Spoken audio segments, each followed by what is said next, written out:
Are you struggling with staying motivated in school? Let's get inspired. Hey learners, we all hit those moments when studying feels like climbing a mountain. But guess what? You have the power to conquer it. First tip, break it down. Big tasks seem less scary when you chop them into smaller pieces. Finish one and celebrate. It's like a mini victory party.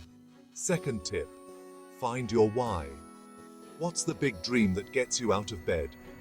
Keep that in mind, always. It's your fuel.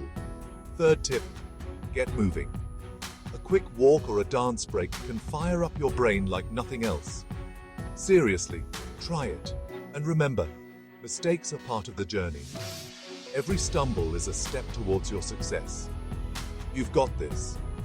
So, let's make today amazing. Keep going, keep growing, and let's unlock your true potential. Stay awesome, students.